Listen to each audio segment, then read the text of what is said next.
तो दोस्तों आप सभी का स्वागत है मिशन वर्दी बैच में। जल्दी से सभी लोग लाइव क्लास में जुड़ जाएंगे। सभी को गुड मॉर्निंग गुड मॉर्निंग। तो दोस्तों आज के सेशन में भी सारे प्रश्न सेलेक्टेड प्रश्न है, सारे प्रश्न महत्वपूर्ण प्रश्न है। तो आज भी मैं ट्रिक के माध्यम से भी प्रश्न लेकर आया हूं। तो जल्दी से सभी लोग लाइव क्लास में जुड़ जाएंगे। सभी को गुड मॉर्निंग। और सारे विषय से प्रश्न है, जैसे आप एग्जाम में देते हैं वैसे ही सारे प्रश्न है। तो जल्दी से सभी लोग लाइव क्लास में जुड़ जाएंगे। अगर आपने इसका पहले का वीडियो नहीं देखा तो जाकर प्ले लिस्ट में देख सकते हो, वहाँ पे आपको सारा वीडियो मिल जाएगा। तो चलिए दोस्तों आज के सेशन को स्टार्ट करते हैं। जल्दी से सभी लोग वीडियो को लाइक और शेयर कर देंगे, ताकि जो आपके भाई बहन अभी तक लाइव क्लास में नहीं जुड़े तुरंत आकर जुड़ जाएं, क्योंकि आज का क्लास मिस ना हो उनका। तुरंत सभी लोग लाइक और शेयर करेंगे, क्योंकि आज भी मैं ट्रिक के माध्यम से आप सबों के बीच प्रश्न लेकर आया हूँ। तो चलिए दोस्तों आज के सेशन को स्टार्ट करते हैं। देखिए दोस्तों पहला प्रश्न है कि शिवाजी को राजा की उपाधि किसने प्रदान की थी। शिवाजी को राजा की उपाधि किसने प्रदान की थी? तो औरंगजेब ने। इसका राइट आंसर हो जाएगा। नेक्स्ट प्रश्न है कि सरंजामी प्रथा किससे संबंधित थी। सरंजामी प्रथा किससे संबंधित थी? तो महाराष्ट्र भू राजस्व व्यवस्था से। ठीक है, चलिए नेक्स्ट प्रश्न देखते हैं। देखिए दोस्तों आज भी सारे प्रश्न इंपॉर्टेंट है, सारे महत्वपूर्ण है। क्लास में शुरू से अंत तक बने रहिएगा। देखिए दोस्तों नेक्स्ट प्रश्न है कि दास बोध के रचनाकार हैं। इसका राइट आंसर क्या होगा? दास बोध के रचनाकार तो दोस्तों समर्थ रामदास। इसका राइट आंसर हो जाएगा। नेक्स्ट प्रश्न है कि शिवाजी के राजनीतिक गुरु एवं संरक्षक कौन थे। तो शिवाजी के राजनीतिक गुरु एवं संरक्षक कौन थे? तो दादाजी कोंडदेव। ठीक है, इसका राइट आंसर हो जाएगा। नेक्स्ट प्रश्न देखते हैं। देखिए मेरे भाई नेक्स्ट प्रश्न है कि आपका शाहजहां के काल में कौन यूरोपीय यात्री भारत आया था। तो शाहजहां के काल में कौन यूरोपीय यात्री भारत आया था? तो पीटर मुंडी आया था। चलिए नेक्स्ट प्रश्न देखते हैं। देखिए दोस्तों नेक्स्ट प्रश्न है कि शेर शाह के बचपन का नाम था। शेर शाह के बचपन का क्या नाम था? तो इसका राइट आंसर हो जाएगा फरीद खां था। ठीक है, सारे प्रश्न इंपॉर्टेंट है, कई बार एग्जामों में पूछा गया है। ठीक है, चलिए नेक्स्ट प्रश्न देखते हैं। देखिए नेक्स्ट प्रश्न है कि हुमायूं का मकबरा कहाँ है। तो हुमायूं का मकबरा कहाँ हो जाता है? तो दिल्ली में है। इसका राइट आंसर हो जाएगा। किस मुगल शासक को आलमगीर कहा जाता था? किस मुगल शासक को आलमगीर कहा जाता था? इंपॉर्टेंट प्रश्न है, कई बार पूछा गया है।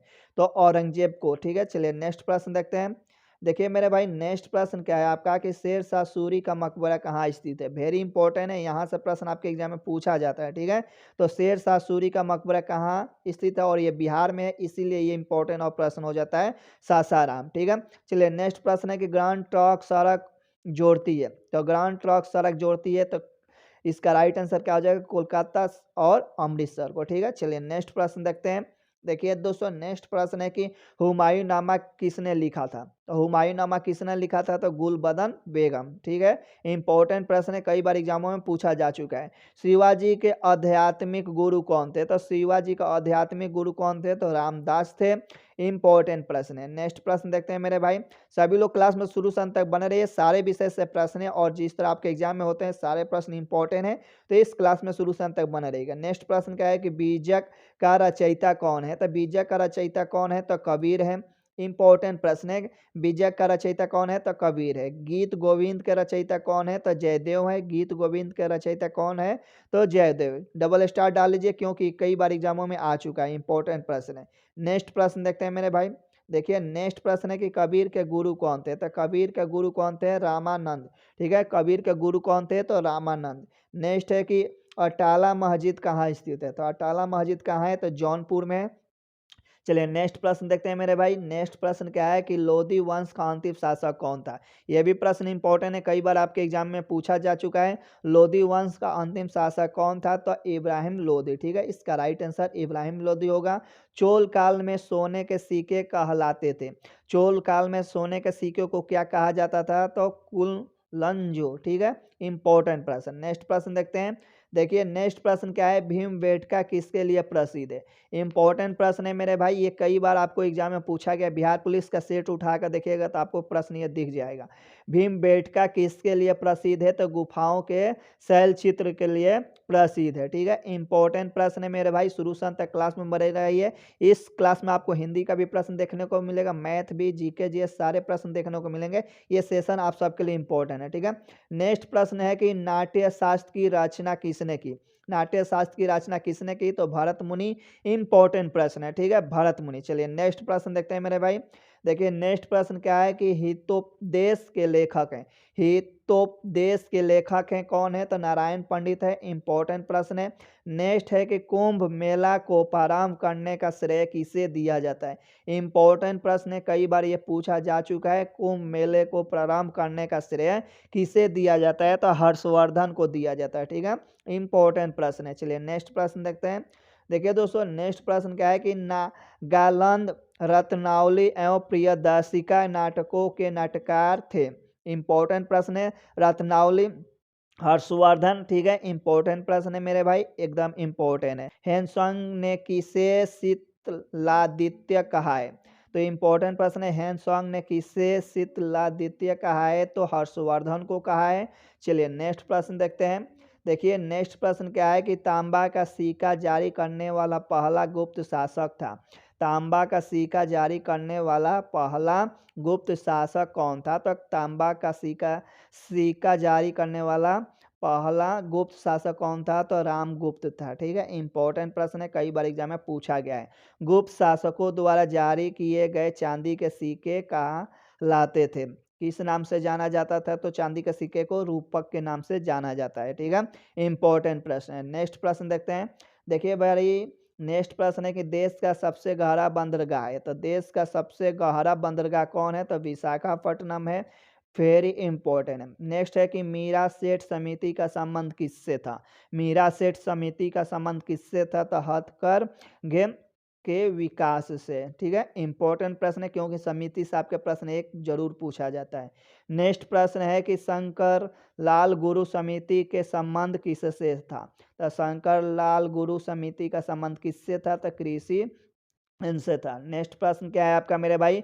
नायक समिति का संबंध किससे है? नायक समिति का संबंध किससे है? तो लघु उद्योगों से है। इंपॉर्टेंट प्रश्न है। चलिए नेक्स्ट देख लेते हैं।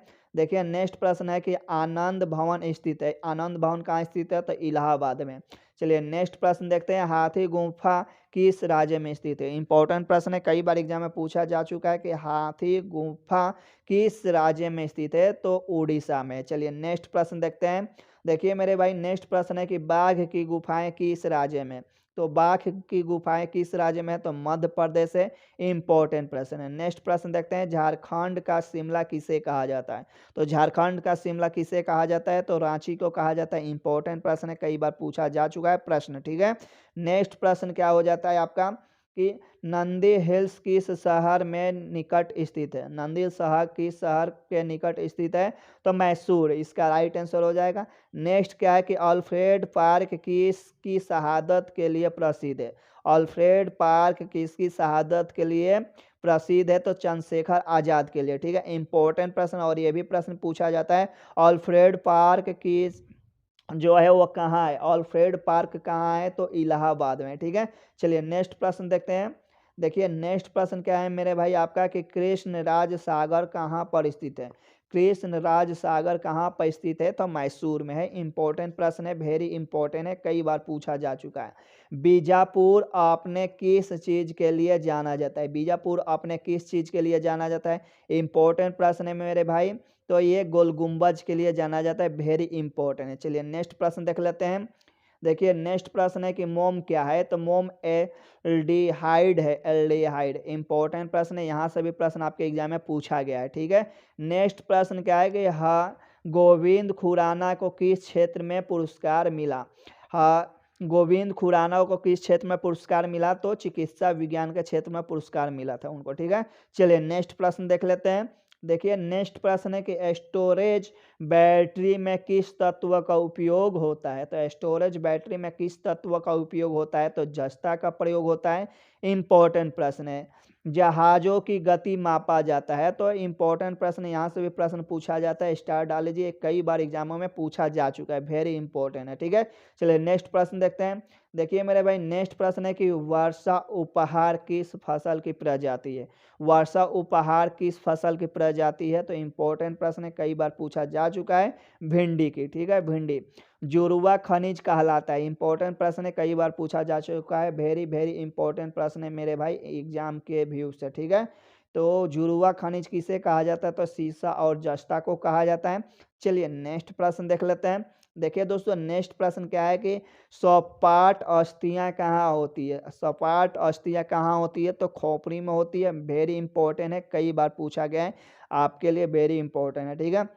देखिए दोस्तों नेक्स्ट प्रश्न है कि यूरेनियम का अणुभार होता है। यूरेनियम का अणुभार होता है 238 और इसके पहले वाला जो एग्जाम अभी 76 पोस्ट पर हुआ था एग्जाम, उसमें आपका सोडियम का पूछा था, ठीक है। तो आप सब एकदम याद कर लीजिएगा, वेरी इंपॉर्टेंट प्रश्न है। तो 238। चलिए नेक्स्ट प्रश्न देखते हैं। देखिए दोस्तों नेक्स्ट प्रश्न क्या है आपका कि टाइफाइड किस अंग को प्रभावित करता है? तो टाइफाइड किस अंग को प्रभावित करता है? तो आंत को प्रभावित करता है। वेरी इंपॉर्टेंट है, कई बार एग्जामों में पूछा जा चुका है, ठीक है। आरडीएक्स का अन्य नाम क्या है? ये भी प्रश्न आपके लिए इंपॉर्टेंट है, कहीं कि ये सेट में मैंने प्रश्न देखा इसलिए आप सबों को बीच लेकर आया। आरडीएक्स का अन्य नाम क्या है? तो साइक्लोनाइट, ठीक है। इंपॉर्टेंट प्रश्न है, ठीक है, वेरी इंपॉर्टेंट प्रश्न है। चलिए नेक्स्ट प्रश्न देखते हैं। देखिए मेरे भाई नेक्स्ट प्रश्न है कि नींद का अध्ययन कहलाता है। तो नींद का अध्ययन क्या कहलाता है? तो हिप्पोलॉजी कहलाता है, हिप्पोलॉजी। मस्तिष्क तथा सिर का अध्ययन से संबंधित क्या है? तो फ्रेनोलॉजी, ठीक है, फेरेनोलॉजी। इंपॉर्टेंट प्रश्न है, कई बार एग्जामों में पूछा जा चुका है, सारे प्रश्न इंपॉर्टेंट है मेरे भाई। तो आप सभी तैयार हैं ट्रिक के माध्यम से हिंदी को पढ़ने के लिए? तो आप सभी तैयार हैं मेरे भाई? सभी लोग कॉपी कलम लेकर तैयार हैं, बैठे हैं? तो चलिए दोस्तों अब हम लोग चलते हैं हिंदी के प्रश्नों की तरफ, जो कि हम ट्रिक के माध्यम से देखेंगे। तो चलिए दोस्तों देखते हैं हिंदी के प्रश्नों को। देखिए दोस्तों आज मैं आप सबों के बीच ट्रिक के माध्यम से लेकर आया हूँ सूरदास की रचनाएं, ठीक है। वेरी इंपॉर्टेंट यहाँ से प्रश्न हो जाते हैं, यहाँ से प्रश्न आपके एग्जाम में पूछा जाता है, जो कि मैं ट्रिक के माध्यम से आप सभी को बताऊंगा। तो देखिए दोस्तों आप लोगों को बता दूं कि सूरदास की जो रचनाएं निबंध कहानी है उसको आप ट्रिक के माध्यम से कैसे याद करेंगे। बस एक ही ट्रिक आपको याद रखना और उनकी सारी रचनाएं निबंध जो भी कहानी है आप आसानी से याद कर सकते हैं। तो दोस्तों देखिए सबसे पहले आपको ट्रिक क्या याद रखना है? ट्रिक यही याद रखना है कि सूर साहित्य ने माधुरी लीला गीत संग्रह किए। सूर साहित्य, सूरदास से तो आपको सूर तो याद ही रहेगा, तो सूर साहित्य ने माधुरी लीला गीत संग्रह किए। क्या किए? सूर साहित्य ने माधुरी लीला गीत संग्रह किए। तो यहाँ देखिए सूर से जिसमें सूर लगा है वह इन्हीं का है रचनाएं। तो सूर सागर हो जाएगा, सूर सरावली हो जाएगा, सूर सुख सागर हो जाएगा, सूर पचीसी हो जाएगा, और यहाँ साहित्य है तो मेरे भाई साहित्य लहरी हो जाएगा। चलिए अब यहाँ देखिए न है, यहाँ पर न है ना, तो नल दयंती हो जाएगा, नल दयंती। और माधुरी से आपको माधुरी तो याद ही रहेगा, यहाँ पर श्री कृष्ण बाल माधुरी, ठीक है, यहाँ से आपको याद हो जाएगा माधुरी। लीला से जिसके अंत में लीला है वह लीला है, लीला ही लीला है, लीला ही लीला है। गोवर्धन लीला, नाग लीला, ये किनका है? तो सूरदास का, ठीक है। भमर गीत, आपको बस मात्र इसमें दो ही याद करना पड़ेगा मेरे भाई, भमर गीत और पर संग्रह, ठीक है। इसमें आपको दो ही याद रखना है सूरदास का, बाकी आप भूल जाइए कि हमें याद करना है, बस आपको एक ट्रिक याद रखना है, सूर साहित्य ने माधुरी लीला गीत संग्रह किए। संग्रह करने का मतलब होता है इकट्ठा करना, ठीक है। तो सूर साहित्य ने माधुरी लीला गीत संग्रह किए यानी इकट्ठा किए। तो आपको यहाँ से याद हो जाएगा। ये ट्रिक आपको कैसा लगा कमेंट बॉक्स में जाकर जरूर बताइएगा, और सभी अधिक से अधिक ऐसा ही ट्रिक देखने के लिए चैनल को तुरंत सब्सक्राइब कर लें, ताकि हम प्रत्येक दिन आप सबों के बीच ट्रिक के ही माध्यम से प्रश्न लेकर आते हैं, और ये प्रश्न आप सबों से छूट ना जाए। अभी तक चैनल को सब्सक्राइब नहीं किया तो तुरंत चैनल को सब्सक्राइब कर बेल आइकन दो ऑल प्रेस कर दे, ताकि नए वीडियो का नोटिफिकेशन सबसे पहले आप तक पहुंचे। तो अब चलिए दोस्तों आपका इंतजार था मैथ के प्रश्नों की तरफ, तो अब हम लोग चलेंगे मैथ के प्रश्नों की तरफ और देखेंगे सारे मैथ के प्रश्नों को, और सभी को हल करना है, सभी को राइट आंसर बताना है। ये नहीं कि आपको सिर्फ बैठ कर देखना है, ऐसी बात नहीं होनी चाहिए। सभी लोग कॉपी कलम लेकर ईमानदारी पूर्वक बैठेंगे और प्रश्न को सॉल्व करेंगे और आंसर बताएंगे, ठीक है। तो चलिए दोस्तों प्रश्न की तरफ चलते हैं मैथ के। देखिए दोस्तों आपका पहला प्रश्न यहाँ सामने दिया है 0.57 और 57 के ऊपर रेकरिंग है, ठीक है। और इसका आपको क्या करना है? भिन्न का मान बताना है, भिन्न में इसका मान बताना है। तो उम्मीद करता हूँ इस प्रश्न को सभी लोग राइट आंसर देंगे, और ये 9th के बुक में भी है प्रश्न और 10th के बुक में भी है। और मैं जानता हूँ कि आप सब अगर बिहार पुलिस और मद्य निषेध के एग्जाम दे रहे हैं तो मैं 9th और 10th तो जरूर पढ़े होंगे, और इस प्रश्न से आपको सामना जरूर हुआ होगा। तो आप इस प्रश्न को उम्मीद करता हूं सभी लोग बना देंगे और इसका राइट आंसर बताएंगे। तो सभी लोग कमेंट कीजिए जल्दी से इस प्रश्न का राइट आंसर क्या होगा, क्योंकि इस प्रश्न का सभी को राइट आंसर बताना ही है और सभी को बनाकर बताना है, ठीक है। कोई लोग नहीं बैठेंगे, सबको बताना है, सबको राइट आंसर देना है। तो देखिए दोस्तों, यहाँ पर सबसे पहले आपको बनाना कैसे है, यहाँ इसके ऊपर रेकरिंग है, ठीक है। जिसके ऊपर रेकरिंग है, यहाँ दशमलव के पहले कोई संख्या तो नहीं है, तो नहीं है, तो सीधे संख्या क्या है 57 है, तो 57 लिख देंगे। और जितने संख्याओं के ऊपर रेकरिंग होगा ना उतना 9 हो जाएगा, जितने संख्याओं के ऊपर रेकरिंग होगा उतना 9 हो जाता है, ठीक है। तो इसका राइट आंसर क्या हो जाएगा 57/99, यानी कि इसका राइट आंसर बी हो जाएगा, ठीक है। इसका राइट आंसर क्या हो जाएगा मेरे भाई, बी हो जाएगा। चलिए नेक्स्ट प्रश्न देखते हैं। देखिए मेरे भाई, नेक्स्ट प्रश्न आपके सामने आ चुका और इस प्रश्न का राइट आंसर आप सभी बताएंगे। उम्मीद करता हूँ इस प्रश्न को टाइम तो नहीं लगेगा ज़्यादा आप सभी को बनाने में। इसमें आपको इकाई का अंक बताना है। इकाई का अंक क्या होगा, आपको गुना करना है 54 32 3 में करना है 54 342 से गुना करना, उसके बाद इतना जोड़ना है 54 349 और आपको जोड़ कर बताना है इसका इकाई अंक क्या होगा। तो उम्मीद करता हूँ सबका आंसर जल्दी आएगा, सभी लोग जल्दी बताएंगे इसका राइट आंसर क्या होगा। सभी कमेंट करेंगे मेरे भाई, सभी बनाइए जल्दी से और इस प्रश्न का राइट आंसर बताइए, क्योंकि यहाँ से भी प्रश्न आपके एग्जाम में पूछा जाते हैं और इकाई का स्थान भी प्रश्न आपके एग्जाम में आता है, ठीक है। अगर डिफेंस की तैयारी कर रहे हैं तो आपका ऐसा प्रश्न पूछा ही जाता है आपके एग्जामों में। तो इस प्रश्न का राइट आंसर क्या होगा आप सभी बताएंगे। तो देखिए दोस्तों, सबसे पहले आपको ध्यान देना है कि इकाई का अंक पूछा है, तो हमको इकाई से मतलब है, बाकी अंक जाए भार में, हमको सिर्फ किससे मतलब है, इकाई से मतलब है। तो इकाई इसका ले लेंगे और इसका इकाई ले लेंगे, तो 3 में 2 से गुना करेंगे तो कितना हो गया 6 हो गया। 6 तो ये मिल गया हमको, और इकाई का अंक को मतलब है, तो इकाई का अंक इसका लेंगे तो इसका 9 9 6 कितना हो गया 9 6 15। तो हमको दहाई का अंक से मतलब नहीं, हमको सिर्फ इकाई से मतलब है। तो इकाई का अंक क्या हो गया 5 आ गया, यानी कि इस 3 से 2 में किए तो 3 दूनी 6 और 6 में 9 जोड़ेंगे तो 9 6 15 15। दहाई का अंक से तो मतलब नहीं है, सिर्फ हमको इकाई से अंक का मतलब है। तो इसका राइट आंसर क्या हो जाएगा, ए हो जाएगा 5, ठीक है। चलिए नेक्स्ट प्रश्न देखते हैं। देखिए दोस्तों, नेक्स्ट प्रश्न आपके सामने और इस प्रश्न का राइट आंसर आप सभी बताएंगे, सभी कमेंट करेंगे। उम्मीद करता हूं इस प्रश्न का राइट आंसर आप सभी बताएंगे, सभी कमेंट करेंगे। दो संख्याएं 2:3 का अनुपात में है, यदि उनका योग 125 है तो संख्याएं ज्ञात करें। तो आपको संख्या ज्ञात करना। उम्मीद करता हूँ इस प्रश्न का राइट आंसर आप सभी बताएंगे, सभी कमेंट करेंगे। दो संख्या दिया गया 2 और 3 का अनुपात में, यदि उनका योग 125 है तो संख्या ज्ञात करें, ठीक है। तो आपको संख्या ज्ञात करना, आप सभी संख्या ज्ञात करेंगे और इस प्रश्न का राइट आंसर बताएंगे मेरे भाई। सभी उम्मीद करता हूँ इस प्रश्न का राइट आंसर बताएंगे आप सभी, सभी लोग कमेंट करेंगे, सभी कमेंट करेंगे और इस प्रश्न का राइट आंसर बताएंगे, उम्मीद करता हूँ सभी। तो देखिए दोस्तों, ये प्रश्न कैसे बनेगा, यहाँ दिया है दो संख्याओं का अनुपात दिया है 2:3 दिया और इसका योग दिया है 125। जो संख्या में दिया वही आप काम कर दीजिए। यहाँ दो संख्याओं का अनुपात दिया 2:3 दिया है, तो इसको अगर हम योग इसका दिया है तो इसको भी हम योग में कर लेंगे। तो 2 और 3 कितना हो जाएगा 5 एक्स मान लेंगे, अनुपात में होता है तो एक्स होता है, तो जोड़ेंगे तो 5 है नो एक्स होगा। और इसका मान कितना दिया 125 दिया है। चलिए अब इधर हम चले आते हैं। एक बार आपको मैं बता दूं कि जोड़ने पर आपका कितना आ गया 5x और इसका मान कितना दिया है मेरे भाई 125 दिया है। तो इससे काटिएगा तो कितना में कट जाएगा 5 दूनी 10 और ये 25, x का मान 25 आ गया। और आपसे संख्या पूछा है तो 25 में 2 से गुना कर देंगे, 25 गुना 2 यानी कि ये 2x हुआ ना, तो 2x में यानी 25x का मान आ गया 2, तो 25 दूनी 50, 50 आ गया। और ये कितना हो जाएगा 25 3 75, तो 50 और 75 नहीं हो जाएगा, 25 में 3 से गुना करेंगे तो 25 3 75, आप 25 में 2 से करेंगे तो 50। तो इसका राइट आंसर 50 और 75, इसका राइट आंसर 50 और 75, ठीक है। इंपॉर्टेंट प्रश्न आप लोग वैसा बनाएंगे, अगर मानकर ऐसे मान लीजिए कि दो संख्याओं के योगफल कितना दिया है, यहाँ पे तो a+b पक्का के बनाइएगा तो लंबा समय हो जाएगा, वैसे मत बनिए, बस जो अनुपात में दिया उस जो संख्या का उसका मान रख लीजिए, ठीक है। चलिए दोस्तों नेक्स्ट प्रश्न देखते हैं। दोस्तों आज हम बात करने वाले बिहार मध्य निषेध एग्जाम 2023 के बेस्ट बुक के बारे में, जो कि चक्षु पब्लिकेशन का है। आपको बता दें कि इस बुक में आपको 20 प्रैक्टिस सेट देखने को मिल जाएंगे, प्लस 2000 बहुविकल्पीय प्रश्न भी देखने को मिलेंगे और 3 मॉडल पेपर भी देखने को मिलेंगे। साथ ही इस बुक में प्रैक्टिस सेट मिल जाते हैं, जो कि आपके एग्जाम के व्यू से सारे प्रैक्टिस सेट इंपॉर्टेंट होते हैं, सारे प्रश्न महत्वपूर्ण होते हैं। तो दोस्तों आप भी चाहते हैं कि मध्य निषेध में आपका भी सीट एक पक्का हो, तो इस बुक को ऑर्डर करना चाहते हैं तो इस बुक को तुरंत ऑर्डर करिए और अपनी पढ़ाई को बेहतर बनाइए और मद्य निषेध में एक सीट पक्का कीजिए। तो दोस्तों देर क्यों किए हैं, तुरंत जाइए, डिस्क्रिप्शन में इसका लिंक दिया गया है, वहां से आप इस बुक को परचेज कर सकते हैं, या ऑफलाइन लेना चाहते हैं तो किसी भी दुकान पे जाकर आप इस बुक को ले सकते हैं और मद्य निषेध में अपना एक सीट पक्का कर सकते हैं।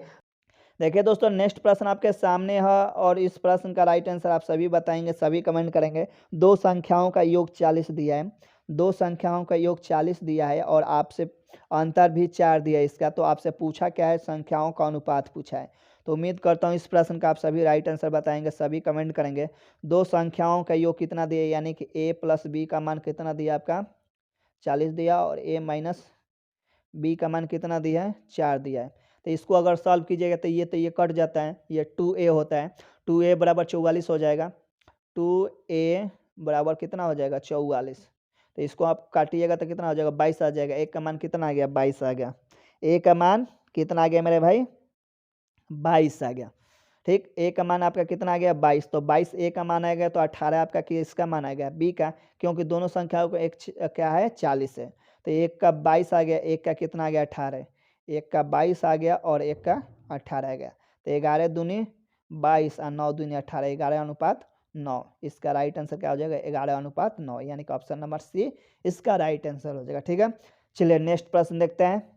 देखिए दोस्तों, नेक्स्ट प्रश्न आपके सामने और इस प्रश्न का राइट आंसर आप सभी बताएंगे। उम्मीद करता हूँ इस प्रश्न को आप सभी बनाएंगे और राइट आंसर बताएंगे। इस प्रश्न का राइट आंसर क्या होगा आप सभी कमेंट करेंगे, सभी राइट आंसर देंगे मेरे भाई। प्रश्न नहीं करे किसी वस्तु के क्रय मूल्य और विक्रय मूल्य का अनुपात इतना दिया है तो लाभ प्रतिशत ज्ञात करना है। आपको लाभ प्रतिशत ज्ञात करना है, तो आप लाभ प्रतिशत ज्ञात कीजिए। प्रश्न में यही दिया है कि 10:13 दिया है।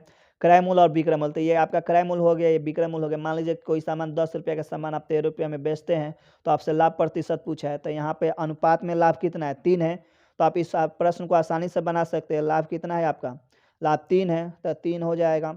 और आपका क्रय मूल्य कितना है 10 है, 9 है क्रय मूल्य, तो 10 हो जाएगा, और बाटा गुना 100 काट दीजिए, 10 दहा के 100, 10 3 30, यानी कि इसका राइट आंसर सी आ गया, 30% आ गया। बस आप जो प्रश्न कर रहे हैं उसी तरह कीजिए काम और आपका बन जाएगा। यहाँ देखिए क्रय मूल्य और विक्रय मूल्य का अनुपात दिया, तो ये क्रय मूल्य और विक्रय मूल्य, यानी कि 10 रुपये का सामान 13 रुपये में बेच रहे हैं, तो आपको लाभ 3 रुपया हुआ। लाभ प्रतिशत का लाभ गुने लाभ बटा क्रय मूल्य गुना 100 होता है, तो लाभ 3 हो गया, और क्रय मूल्य 10 है गुना 100, 10 से 100 को काटे 10 बार में 10 3 30, यानी कि 30% इसका आ गया। इसका राइट आंसर सी। चलिए नेक्स्ट प्रश्न देखते हैं। देखिए दोस्तों, नेक्स्ट प्रश्न आपके सामने और इस प्रश्न का राइट आंसर आप सभी बताएंगे, सभी कमेंट करेंगे। उम्मीद करता हूं इस प्रश्न को आप सभी लोग बनाएंगे। बहुत ही आसान प्रश्न है। 5,000 के धन पर 9% वार्षिक दर से 3 वर्ष का साधारण ब्याज क्या होगा। इंपॉर्टेंट प्रश्न है, इस प्रश्न का राइट आंसर आप सभी बताएंगे। 5,000 के धन पर 9% वार्षिक दर से 3 वर्ष का साधारण ब्याज क्या होगा। इस प्रश्न को आप सभी बनाएंगे, सभी कमेंट करेंगे। साधारण ब्याज वाला सूत्र पर बना लीजिए, ठीक, उस पर बना लीजिए, या साधारण वाले पर बनाएगा तो कैसे बनेगा, ये मूलधन गुना क्या होता है, मूलधन गुने दर गुने समय, अब बट्टा 100 होगा ना। तो 2 जीरो से 2 जीरो काट देंगे, तो 29 27, 27 में 50 से गुना कीजिएगा। तो ऐसे बना लीजिए 27 में 50 से, तो ये कितना हो गया 27 गुना 50, तो 5 से कर लीजिए, जीरो हटा दीजिए, 7 5 35 के 3, 7 5 35 के 5 हाथ में 3 हो गया, और 5 दिन 10 दिन 13, 13 50 आ गया।